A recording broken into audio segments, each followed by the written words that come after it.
Amém, glória a Deus. Louvado seja o santo nome do Senhor. Amém? Amém.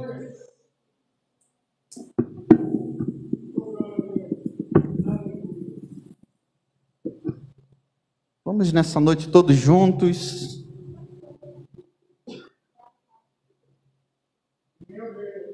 Vamos todos juntos compartilhar mais um pouco da palavra do Senhor, que nessa noite se encontra no livro de Gênesis, capítulo 35. Aleluias. Louvado seja o nome do Senhor pela tua presença. O nome do Senhor está sendo louvado nessa noite. Aleluias. Vamos aproveitar cada segundo, meus irmãos. Cada segundo. O homem quer tentar tirar a nossa alegria, eliminando os nossos dias de culto, mas isso não vai nos desanimar, isso não vai nos abater, isso não vai de jeito nenhum diminuir a nossa fé. Aleluias. Nós estamos com um propósito, e o fiel é aquele que está conosco, fiel é quem peleja por nós. Aleluias. Amém. Gênesis capítulo 35, versículo 1. Os irmãos encontraram? Amém? Vamos ler então. Depois disse Deus a Jacó: levanta-te, sobe a Betel e habita ali. Faze ali um altar ao Deus que te apareceu quando fugiste diante da face de Esaú, teu irmão. Então disse Jacó à sua família e a todos os que estavam com ele: tirai os deuses estranhos que há no meio de vós, e purificai-vos, e mudai as vossas vestes, e levantemo-nos e subamos a Betel, e ali farei um altar ao Deus que me respondeu no dia da minha angústia, e que foi comigo no caminho que tenho andado. Então deram a Jacó todos os deuses estranhos que tinham em suas mãos, e as arrecadas que estavam em suas orelhas, e Jacó os escondeu debaixo do carvalho que está junto a Siquém.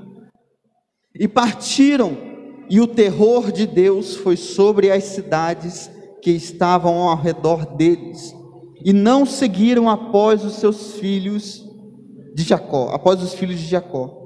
Assim chegou Jacó à luz que está na terra de Canaã, essa é Betel, e ele e todo o povo que com ele havia, e edificou ali um altar e chamou aquele lugar de El Betel, porquanto Deus ali lhe tinha manifestado quando fugia diante da face de seu irmão.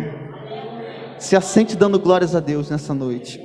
Eterno Deus e soberano Pai, nesta noite, Pai querido, nós louvamos o teu santo nome através dos louvores, Pai querido, mas nós queremos dar continuidade a essa adoração, Pai amado, através da tua palavra, da exposição da tua palavra, da leitura e da interpretação, da leitura e da exposição, da leitura e da compreensão da tua palavra, Senhor.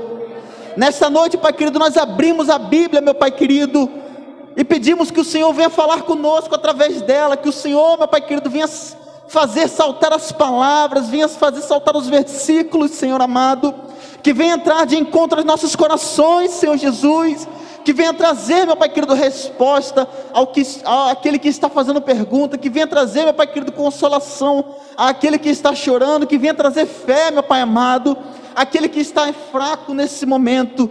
Nós te pedimos nessa noite, Senhor Jesus, aperfeiçoe a nossa fé, a nossa busca a Ti, Senhor amado, que nós venhamos, meu Pai querido, sair daqui com nossos corações regozijantes da Tua presença, da Tua palavra, Senhor, e que verdadeiramente nós venhamos sair daqui, meu Pai amado, querendo a cada dia mais buscar uma devoção mais profunda, buscar uma adoração mais profunda, buscar um louvor em nossos lábios, mais dedicado a Ti, Senhor. Por isso estamos aqui, Senhor. Muito obrigado por tudo. Assim te agradecemos no santo e glorioso nome de Jesus. Amém. Glória a Deus. Deixa eu só beber uma água aqui. Amém.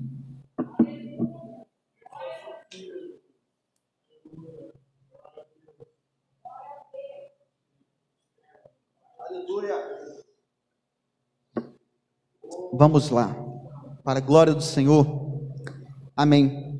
O contexto desse capítulo 35 está nos seus capítulos anteriores. Se nós lermos a partir do 28, nós podemos ter uma compreensão. Por que Deus falou com Jacó aqui? Vai para Betel. Por que Deus falou para Jacó? Vai para Betel, habita ali. O que aconteceu nos capítulos anteriores para Deus falar com Jacó aqui, sinalizar desta forma, e Jacó atender e logo tomar providências dentro da sua família, dentro da sua casa? O homem prudente, quando ouve a voz do Senhor, ele logo toma uma iniciativa, ele logo toma uma posição.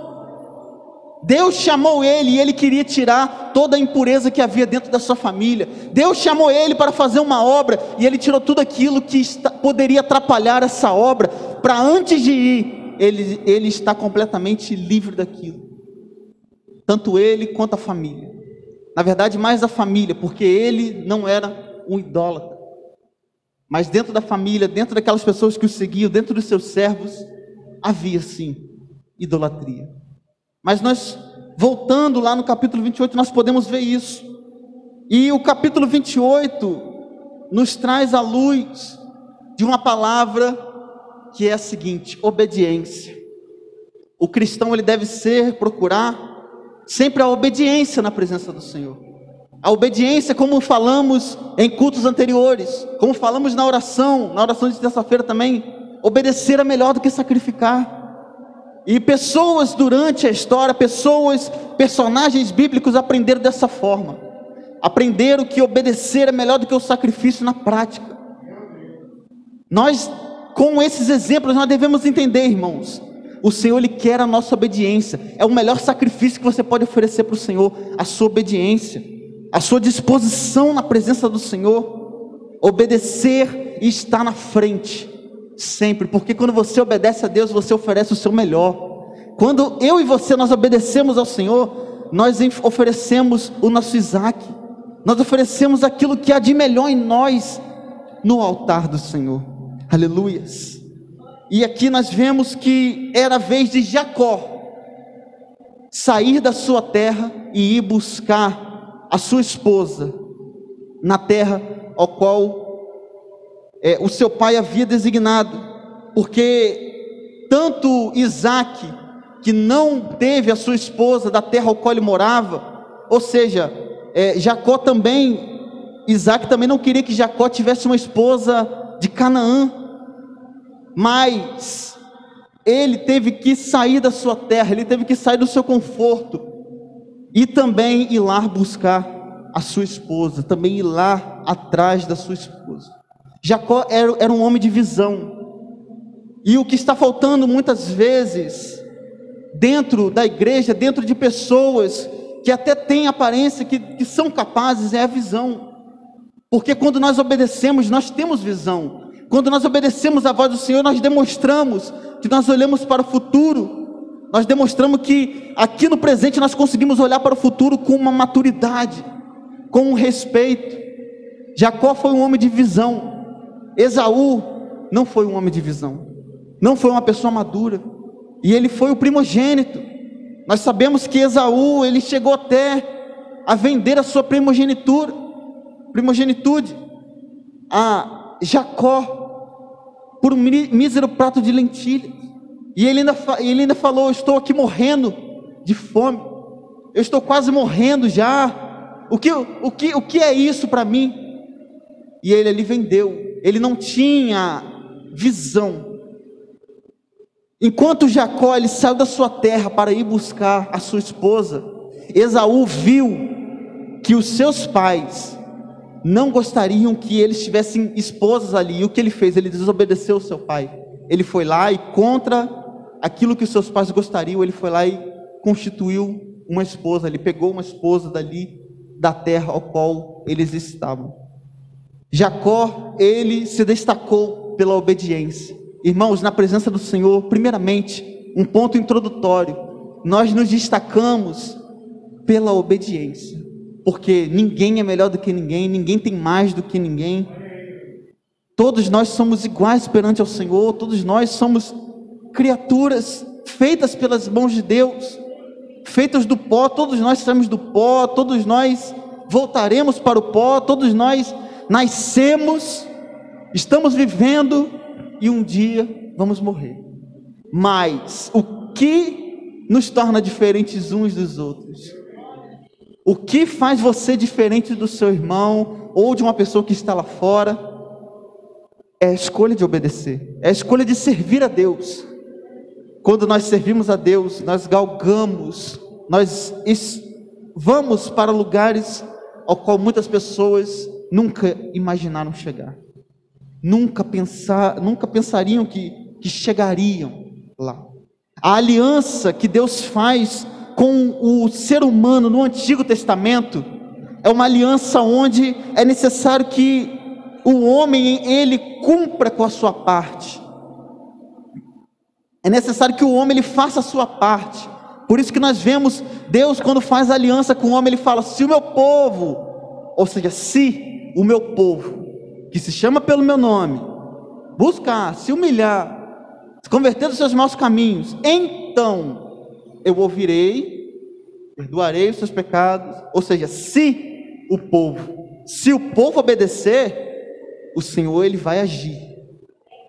Era uma condição no Antigo Testamento. O homem ele tinha que se posicionar, ele tinha que se mostrar obediente a Deus para receber as promessas do Senhor.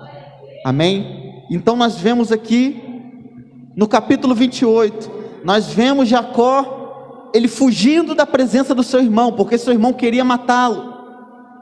E Jacó ali, ele se encontra em um lugar aonde o sol já tinha se posto, e ele pega uma pedra, coloca sobre a cabeça e dorme, e ele tem um sonho naquele lugar.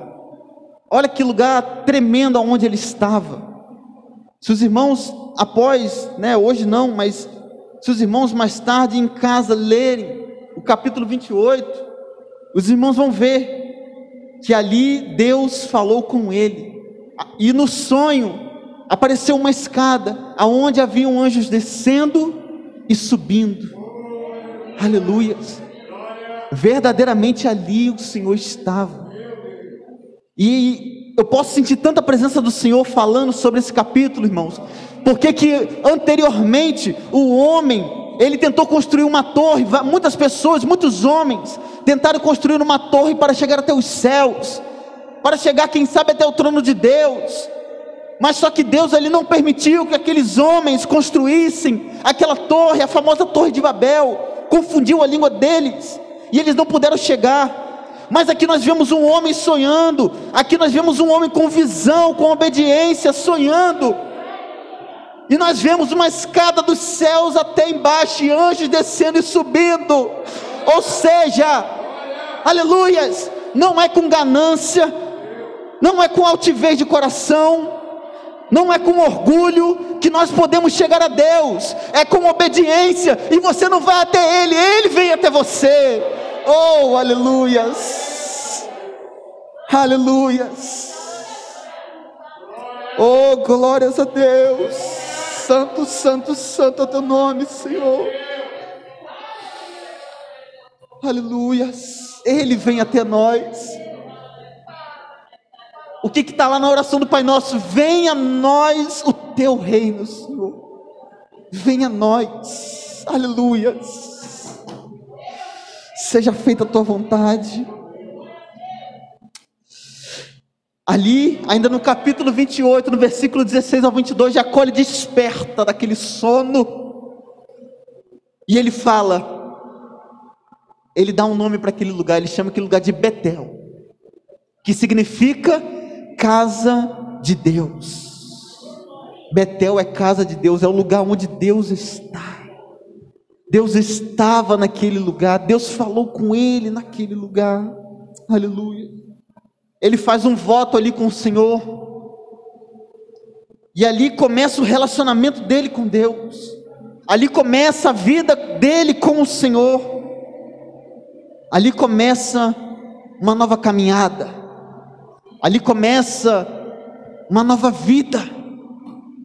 Muitas das vezes, irmãos, em momentos em que nós estivemos colocando pedras como os nossos travesseiros, não murmure, não reclame, não desanime, não se sinta triste. Pode ser o dia que Deus vai falar com você, pode ser no dia que você estiver usando um travesseiro de pedra, pode ser o dia que Deus vai, meu Deus, vai falar com você profundamente, pode ser o dia que Deus vai te visitar, pode ser o dia que o Espírito Santo vai te tomar de certa forma. Por isso não reclame quando o seu travesseiro for uma pedra. Trazendo para os nossos dias, não reclame da situação. Oh, aleluias, crê em Deus, olhe o alvo e prossiga para o alvo. Termine essa carreira sendo fiel. Conclua essa carreira sendo fiel. Não use a sua boca para murmurar, mas use a sua boca para glorificar o nome do Senhor. Aleluias. Santo, santo, santo é o nome do Senhor. E aqui, irmãos, nós vemos o porquê Deus aqui no capítulo 35 chama ele de volta para Betel. No capítulo 28, Deus aparece a ele em Betel, e ele percorre o mesmo caminho que Abraão percorreu quando estava levando Isaque para ser sacrificado. Ele foi de Berseba, passou por Arã, só que Abraão ele foi até o Moriá, e aqui nós vemos Jacó indo até Betel. E depois que ele foi até Betel, depois nós vemos que ele vai para a casa dos seus parentes, para a casa de Labão. Lá ele conhece a sua esposa, lá ele trabalha para conseguir a sua esposa. Ele trabalha 7 anos por uma, 7 anos por outra. Mas nós vemos aqui mais adiante, ao qual o texto onde foi proposto, que Deus ele chama Deus chama Jacó de volta para Betel. Deus chama ele de volta para a comunhão, para o lugar onde ele tinha praticamente nascido espiritualmente. Deus está nos chamando para o lugar onde nós nascemos espiritualmente, porque foi lá aonde ele falou profundamente conosco, que nós demos ouvidos à sua palavra. É no lugar onde nós conhecemos o primeiro amor. É com a palavra que nós conhecemos o primeiro amor. É com a visão que nós temos, ao qual nós olhamos o primeiro amor, com o coração ao qual nós aceitamos o primeiro amor, que nós devemos sempre viver. Deus fala para ele: volta para Betel. Para nós, volta para o primeiro amor, volta para aquela simplicidade, volta para aquele amor verdadeiro, aquele amor simples, mas real. Aleluia. E como nós estamos falando nessa noite sobre prioridades, porque o tema proposto dessa palavra, a qual eu já tinha colocado lá, era a exclusividade de Deus, quando o homem ele chega no ápice da adoração. E sobre isso, eu gostaria de relatar aqui alguns pontos, algumas atitudes que o ser humano ele precisa tomar para ter prioridade, para dar prioridade a Deus em sua vida. Jacó ele precisou ele precisou fazer algumas coisas dentro do local onde ele estava, para que ele pudesse oferecer essa prioridade ao Senhor, para que ele pudesse voltar a Betel. Porque voltar a Betel é voltar a dar prioridade a Deus, é voltar a colocar Deus em primeiro lugar.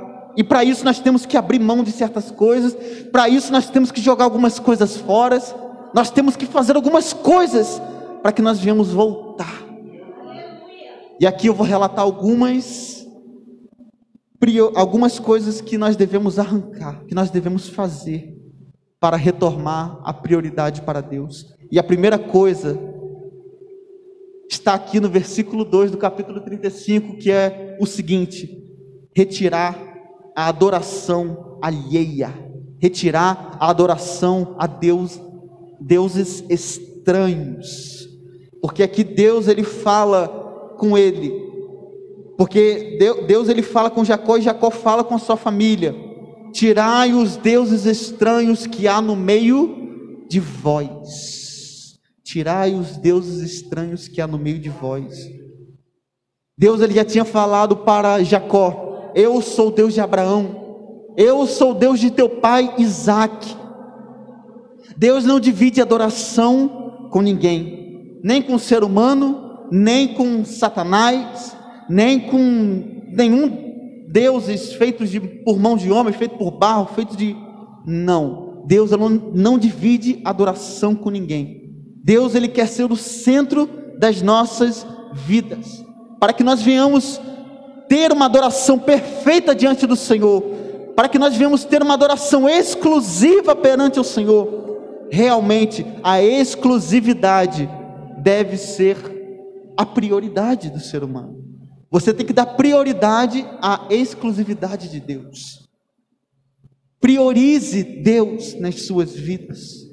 Jesus, e eu retorno à palavra ao qual mencionamos na quinta-feira passada, Jesus ele falou: aquele que não aborrecer ao pai, à mãe, à esposa, aos filhos, podemos dizer, estender essa lista aos patrões, a tudo, não pode ser meus discípulos. E aborrecer, quando Jesus fala, não é realmente brigar, não é fazer nada disso. Aborrecer significa que você deve amar menos do que você ama a Deus. Não é que você vai deixar de amar a sua família, você vai amar muito a sua família, mas Deus você vai amar mais, ao ponto de você entregar as primeiras coisas para Ele. E Deus ele não divide a sua adoração com ninguém. Deus ele não divide o que é dele com ninguém. O pai de Abraão, ele era um homem idólatra. Ele tinha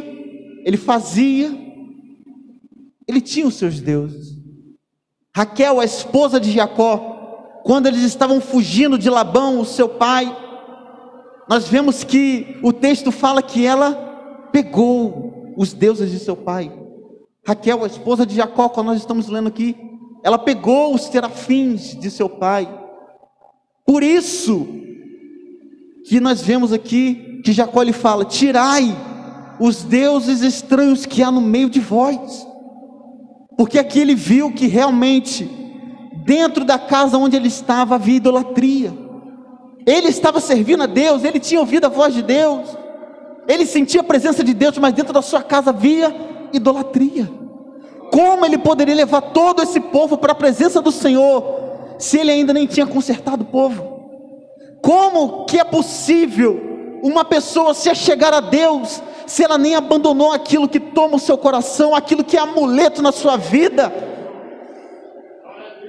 Isso precisa ser jogado fora. Mas graças a Deus, porque aqui havia chegado o tempo do basta.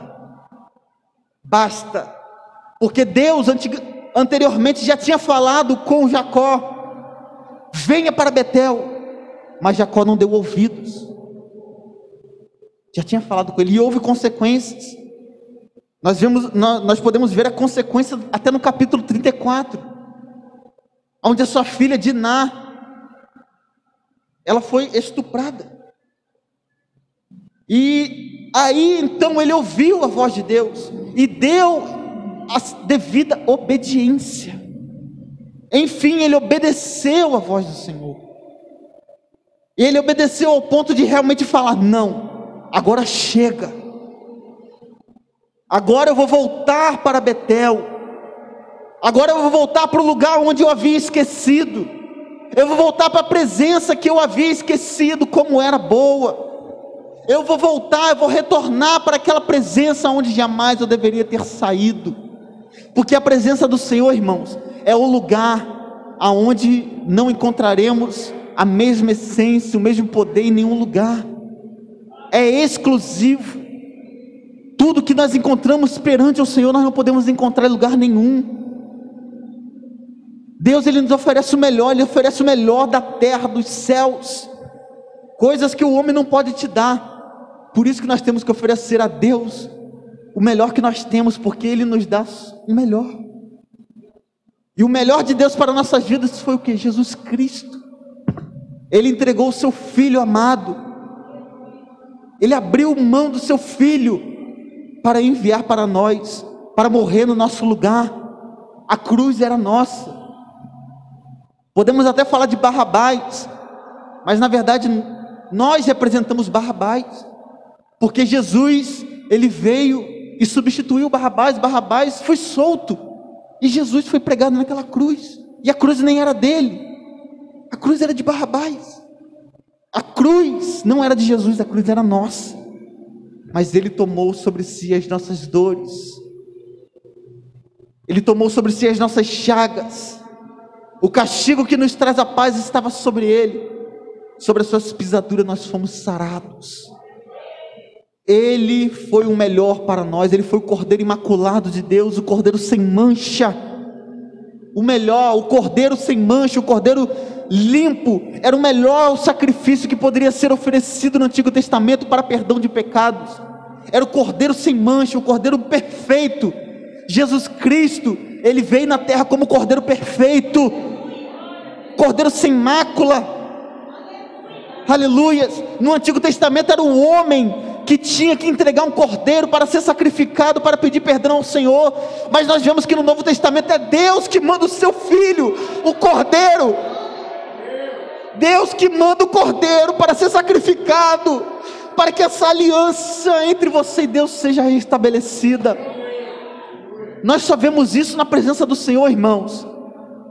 Aquele que foi ofendido vir pedir para se reconciliar. Nós só vemos isso com Deus. Nós ofendemos ao Senhor, mas Ele veio buscar reconciliação. Aleluias. Não vemos isso em nenhum outro lugar, só aqui, na presença de Deus. Aleluias. A idolatria, ela não tem que, nós não devemos pedir para ela sair com jeitinho. Realmente ela tem que ser arrancada, tem que ser espremida, expurgada. A idolatria, irmãos, foi uma das principais causas dos cativeiros no meio do povo do Senhor. O cativeiro da Babilônia, o cativeiro da Síria, foi por causa da idolatria. Nós não podemos deixar a idolatria entrar dentro de nossas vidas, irmãos, porque senão nós vamos viver verdadeiros cativeiros. Não pense que o cativeiro foi algo somente onde o Senhor corrigiu aquelas pessoas ao qual eles só tiveram uma correção verbal. Muitas pessoas morreram no cativeiro, muitas pessoas não sobreviveram ao cativeiro, morreram de fome, morreram no meio da guerra. O povo pagou um alto preço do pecado, porque o pecado custa caro. O pecado é a maior farsa que existe, porque ele aparenta ser bonito por fora, aparenta ser agradável, aparenta ser bom, mas na verdade é um poço, é um esgoto, é uma farsa. Nós não devemos dar atenção ao pecado, mas nós devemos saber que aquilo é prejudicial à nossa vida espiritual e pode nos levar à morte, pode nos levar a perecer espiritualmente. Mas Deus é um Deus que nos chama de volta. Deus é um Deus misericordioso, e Ele está te chamando para voltar para Betel. Ele está te chamando, Ele está me chamando também para voltarmos para o lugar onde nós falamos com Ele face a face. Quando nós dobramos o nosso joelho ao Senhor, quando nós fechamos a porta do nosso quarto e nós oramos, nós estamos em Betel, porque ali se faz a presença do Senhor, ali está a presença do Senhor. Quando nós buscamos a Ele, quando nós invocamos o Teu santo nome. Aleluias, glórias a Deus. E ainda o versículo de número 2, aonde fala: tirai os deuses estranhos que há no meio de vós. Tem uma vírgula e fala agora: purificai-vos.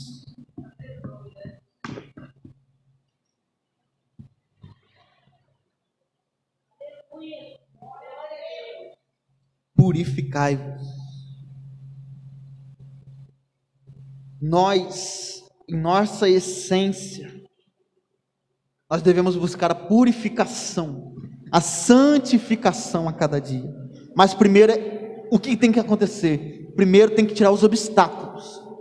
Depois que o que tomava frente no lugar de Deus é retirado, depois que o pecado é retirado, depois que tudo aquilo que impede da sua adoração subir ao Senhor, aos céus, é retirado, aí sim você pode buscar a purificação. Porque o Senhor, Ele não purifica a pessoa que primeiro não se arrepende. Primeiro tem que haver o arrependimento. Primeiro tem que acontecer a verdadeira reconciliação.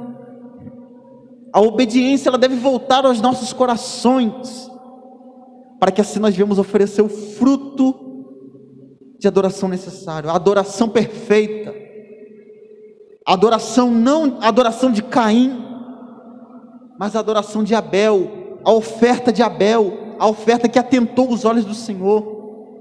Deus olhou para Abel e viu, primeiro viu Abel, depois ele viu a oferta.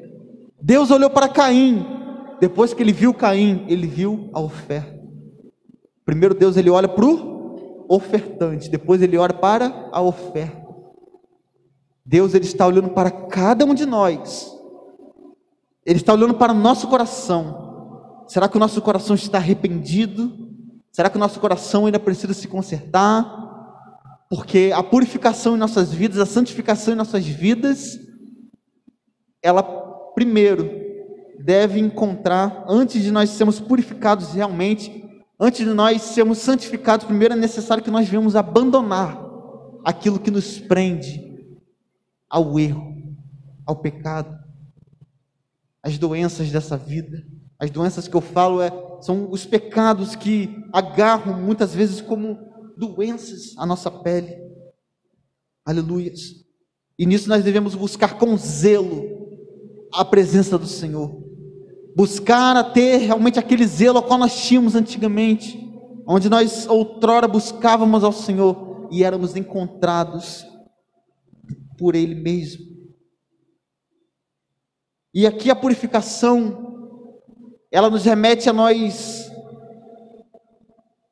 realmente buscarmos uma maneira que agrade ao Senhor. Realmente uma maneira ao qual o Senhor, Ele se agrade daquilo que nós estamos ofertando a Ele. E aqui o livro de 2 Timóteo, a epístola que Paulo escreve a Timóteo, no capítulo 2, no versículo 20, até o versículo 21, Paulo, ele está fazendo uma ilustração que eu achei muito interessante colocar aqui. Ele fala assim: ora, numa casa grande não há somente vasos de ouro e de prata, e também não há vasos somente de pau nem de barro, uns para a honra e outros também para a desonra, de sorte que se alguém se purificar dessas coisas, será vaso para honra, santificado e idôneo para o uso do Senhor e preparado para esta obra. Na casa há vários vasos, há vasos de ouro, há vasos de prata, há vasos de bronze, há vasos... Mas o necessário para que esse vaso ele venha realmente ser um vaso aprovado é que ele venha ser purificado. E nós podemos trazer realmente de novo a ilustração do ouro. O ouro que nós compramos, quando compramos alianças, quando compramos joias, ele não é vendido a cada um de nós com cascalhos, com sujeira, com nenhuma impureza. Até porque se nós formos comprar tais joias e tiver alguma impureza, tiver algum cascalho, certamente nenhum de nós vai querer. O que nós queremos realmente quando compramos uma aliança de casamento ou alguma coisa assim, é que ele venha perfeito. É que ele venha perfeito. O ouro puro. Somente o ouro puro. Deus, quando Ele quer nos usar, quando Ele quer falar conosco, quando Ele quer trabalhar em nós, Ele também não quer o cascalho, mas sim, Ele se propõe a tirar o cascalho, para ver a pureza. A purificação é isso em nossas vidas, é retirar os cascalhos, retirar aquilo que nos prende, aquilo que perpetuam muitas vezes o pecado na vida do homem, e isso dói, isso machuca. O cativeiro não foi algo indolor, os desertos ao qual o povo do Senhor peregrinou não foi algo indolor, mas eles passaram pela presença do Senhor, tiveram tudo o que poderiam ter na presença do Senhor, mas ali muitos morreram, porque não tiveram visão, porque não foram obedientes o suficiente. A santificação, ela é um processo, e eu creio que aquele deserto foi o maior processo ao qual o povo teve que passar para se santificar. E dentre todos aqueles que saíram do Egito, somente 2 foram prudentes até o final: Josué e Calebe.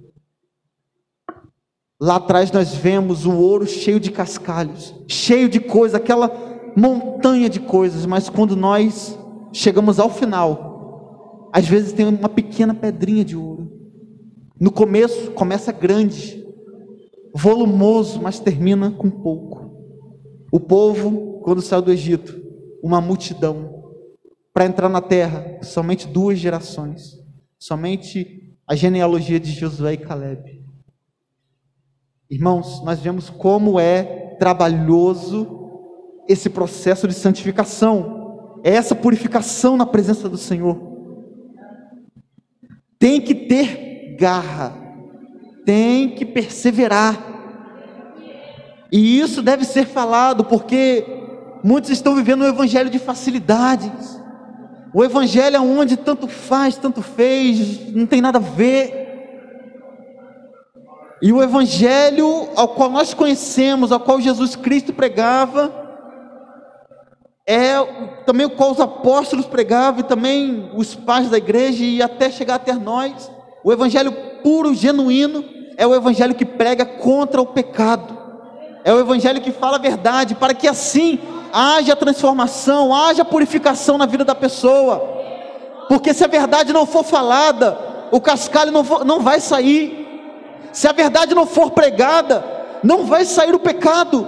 Se Jacó ele não tivesse olhado para a sua família e desejado mais a presença do Senhor, ele nunca falaria basta para eles, ele nunca falaria tirai de vós os vossos deuses, para que nós venhamos voltar à presença do Senhor. Se Deus não tivesse falado com ele, e se ele não tivesse sentido realmente a necessidade da purificação, talvez ele permaneceria. Mas graças a Deus, porque tanto Jacó quanto os servos do Senhor têm despertado para a santificação, para a purificação, para a busca ao Senhor. Irmãos, sem a santificação ninguém verá a Deus. Vamos buscar o Senhor, vamos clamar o nome do Senhor. Ainda há tempo de nós clamarmos. Quem está sofrendo é o mundo, são as pessoas que não creem no Senhor. Essas pessoas estão andando desesperadas. Nós devemos confiar no Senhor, nós devemos colocar nossa confiança no Senhor. Aleluias. A nossa preocupação a cada dia deve ser em buscar ao Senhor, deve ser em oferecer um louvor, um culto ao Senhor. Essa deve ser a nossa preocupação. Nossa preocupação deve ser: será que hoje eu louvei o Senhor? Será que hoje eu te agradeci, meu Deus, por esse dia? E não nos preocuparmos com o resto, porque tudo fora da presença do Senhor é resto. As dores desse mundo, irmãos, o Senhor Jesus, Ele nos traz paz. Buscai primeiro o reino dos céus e a sua justiça, as demais coisas, tudo que você precisa nessa terra para viver feliz, para viver bem, Ele vai acrescentar. O segredo é buscar primeiramente a Ele, é confiar nele. Nós devemos ser prudentes nesse mundo, nós devemos buscar nos proteger, sim, né? Usar máscara, passar o álcool, seguir as devidas ordens, mas a nossa confiança está em Deus. Nossa confiança, nós confiamos e fazemos menção do nome do Senhor. Aleluias, glórias a Deus. E nós devemos entender também que se nós nos humilharmos aos pés do Senhor, Ele nos purifica, Ele nos santifica. A primeira epístola de João, no capítulo 1, versículo 9, fala: se nós confessarmos os nossos pecados, Ele é fiel e justo para nos perdoar. Aleluias. Perdoar e também nos purificar de toda injustiça. Ele é o Deus que nos perdoa e nos purifica da injustiça desse mundo. Mas o terceiro ponto, que continua nesse versículo 2, é mudar as vestes. Mudar as vestes. Aleluias. Essas são as três coisas que Jacó lhe disse para sua família: tirai os deuses estranhos que há no meio de vós, purificai-vos e mudai as vossas vestes. Mudar as vestes é algo simbólico. Ele provavelmente não estava falando para que aquele povo trocasse de roupa, porque não adianta nada uma pessoa trocar de roupa e o coração está a mesma coisa. Não adianta de nada a pessoa ela dizer que é um adorador do Senhor, mas dentro é um sepulcro. O nome disso é hipocrisia. Não adianta tirar o exterior se o que traz luz ao exterior é o que vem de dentro. Jesus disse, quando estavam questionando por que os seus discípulos não lavavam as mãos antes de comer, porque isso era uma tradição. Jesus fala para eles: não é o que entra que contamina, mas é o que sai. Isso contamina. Por quê? Porque vem dentro do coração. Então não é mudar as vestes exteriores, mas é mudar as vestes interiores, é mudar o que tem dentro. É pedir para o Senhor transformar aquilo que tem dentro, para que o que venha sair de nós venha ser o amor, venha ser a paz, venha ser a longanimidade, venha ser a adoração ao Senhor. Aleluia. A boca, ela realmente fala aquilo que o coração está cheio. O que nós temos preenchido nosso coração? Nós temos preenchido nosso coração de preocupações, nós temos preenchido nosso coração de notícias que muitas vezes trazem turbulências para a nossa vida, trazem preocupações diárias em nossas vidas. O que tem enchido o nosso coração? O que o nosso coração está cheio nesse momento? Eu espero que seja cheio de Deus, porque quando nós estamos cheios de Deus, primeiramente nós estamos cheios de paz, porque somente o Senhor, Ele tem a paz que excede todo o entendimento, a paz que o homem ele não pode te dar, a paz que ele tanto quer, mas não sabe que vai encontrar somente em Deus. Muitos ricos, muitas pessoas que têm muito dinheiro, às vezes falam: eu tenho isso, eu tenho aquilo outro, mas parece que falta alguma coisa, parece que falta alguma coisa que o dinheiro não pode comprar, parece que falta alguma coisa que eu nunca vou conseguir alcançar. E realmente existe uma coisa tão preciosa que nós só podemos encontrar no Senhor. Uma delas é a paz que ninguém pode comprar. Aleluias. Só podemos encontrar no Senhor. A salvação só podemos encontrar no Senhor. Deus nós só podemos encontrar através de Jesus, porque Jesus ele é o caminho. E eu creio que nesse sonho a qual Abraão estava tendo, essa escada onde os anjos desciam e subiam, essa escada que ligava o homem a Deus, ali tipificava o próprio Jesus Cristo, porque Jesus ele é o caminho que leva o homem para Deus. Então já no Antigo Testamento já se pregava sobre Jesus Cristo. Jesus Cristo era a semente da mulher que havia de pisar na cabeça da serpente. Em Gênesis já é pregado sobre o Cristo, em Gênesis já é pregado sobre Jesus. Jesus já é anunciado desde o início do mundo. Aleluia. Mudai as vossas vestes, ou seja, mudai o vosso caráter, mudai o interior. Devemos pedir ao Senhor para nos mudar por dentro, para que por fora venha resplandecer aquilo que há dentro de nós, para que por fora venha aparecer tudo aquilo que há dentro de nós, para que as pessoas que só olham para nós, elas venham reconhecer, somente olhando, que este é um servo de Deus. Eu não sei porquê, mas esse é um servo de Deus. Olha o jeito que ele anda, olha o jeito que ele fala. Eu olho para ele, eu sinto uma paz, parece que eu vejo o céu se abrindo quando esse servo do Senhor passa. Por quê? É porque ele é um ser diferente? Não, mas porque dentro dele habita o Deus Todo-Poderoso, Criador dos céus e da terra. O Espírito Santo habita nele. Aleluias. Glória a Deus.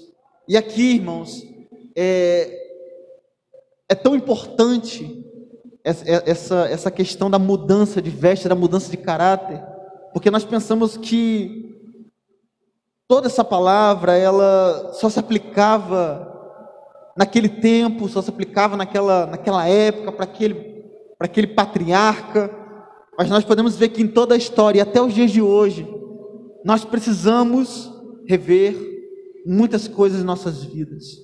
Nós precisamos tirar tudo aquilo que toma o lugar do Senhor nas nossas vidas e darmos o lugar ao Senhor.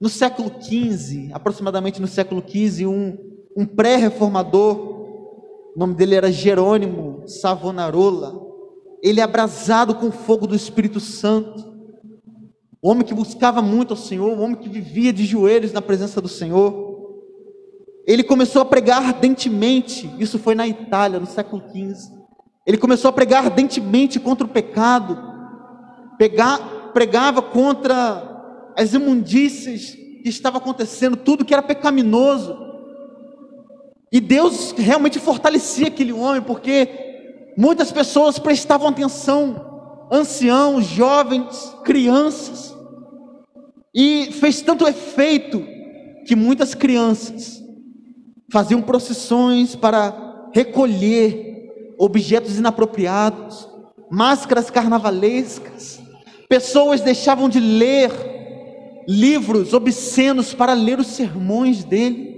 para ler as pregações dele, e as pessoas juntavam todos aqueles materiais que eram imundos, e faziam uma grande torre, fizeram uma grande torre, que na história fala que teve mais ou menos uns 20 metros, e tacaram fogo em toda aquela imundície, em todo aquele objeto obsceno, e ali cantavam louvores ao Senhor, porque havia uma mudança, havia acontecido uma mudança dentro dos corações daquelas pessoas. O fogo do Senhor havia impactado aquela geração, havia impactado aquelas pessoas. A palavra do Senhor, ela tinha entrado no coração daquelas pessoas e tinha feito sentido. Ou seja, eles se realmente voltaram para Deus, eles começaram a buscar algo novo do Senhor. E muitos ali se converteram, muitos ali se voltaram para o Senhor, jovens, crianças, idosos, foram impactados pela presença do Senhor. Mas aquele homem, ele vivia de joelhos, aquele homem, ele vivia em oração, aquele homem, ele vivia buscando. Nos nossos dias, nós devemos viver em oração, buscando a presença do Senhor, nós devemos viver, irmãos, desta forma, porque para ganhar as pessoas para Jesus, no mundo no qual nós vivemos, tem que ser a base de muita oração, porque palavras bonitas, uma boa retórica, um bom linguajar, não vai fazer você ganhar o seu irmão para Jesus, as pessoas que estão aí para Jesus. Você chegar para ele e começar a falar com palavras bonitas, não vai conseguir, porque é o Espírito Santo de Deus, somente Ele que convence o homem do pecado, do juízo, da justiça. Então venhamos rasgar o nosso coração e não nossas vestes, venhamos nos humilhar na presença do Senhor e não atear pó sobre nossas cabeças perante a presença das pessoas. Venhamos jejuar no secreto e não na presença de outros, e falar na presença de outros para que outros venham nos exaltar. É tempo de nós retomarmos e desejarmos voltar a Betel.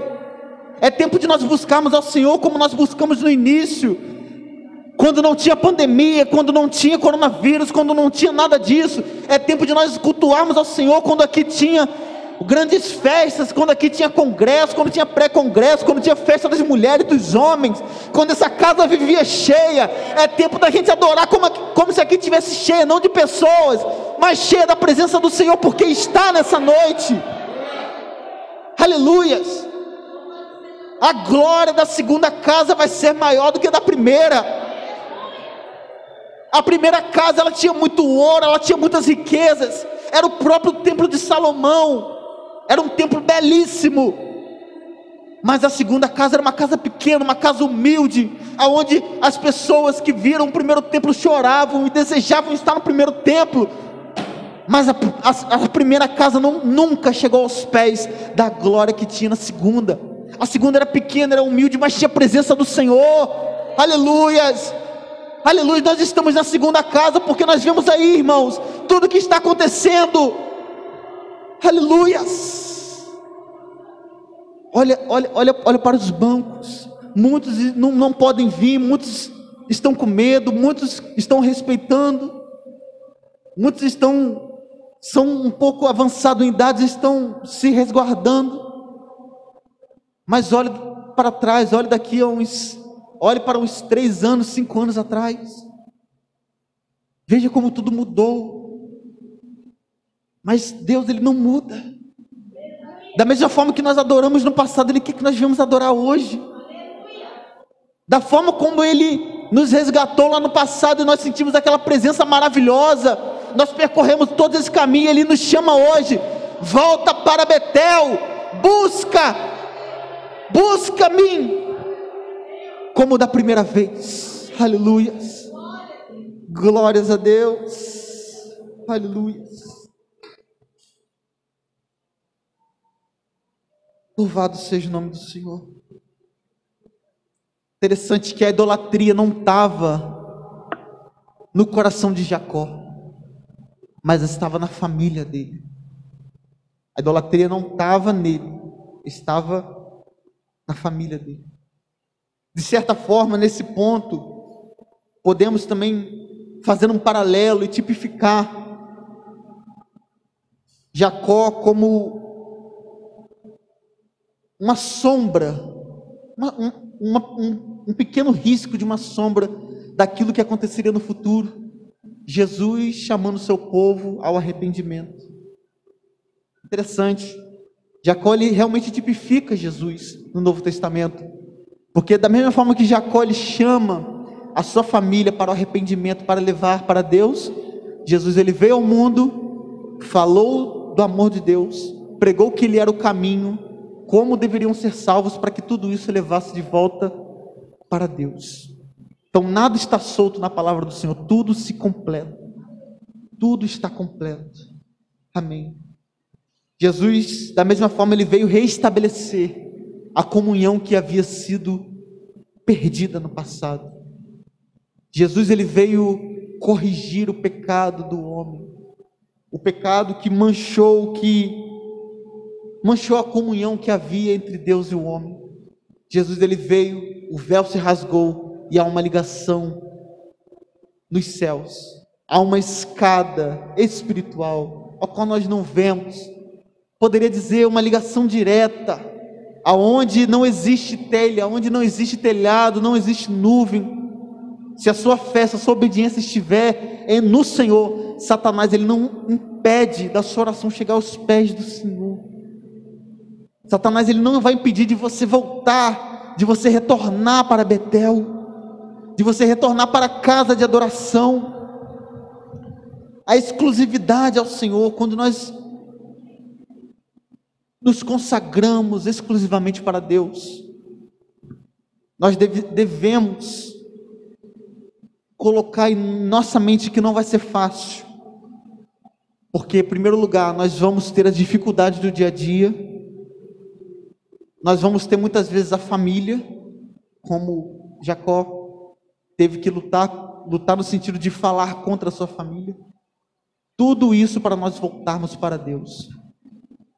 Ou seja, nos dias de hoje, para nós oferecermos a Deus a exclusividade de nossos corações, nós vamos sim passar por grandes dificuldades, mas tem de bom ânimo, Jesus Cristo vem.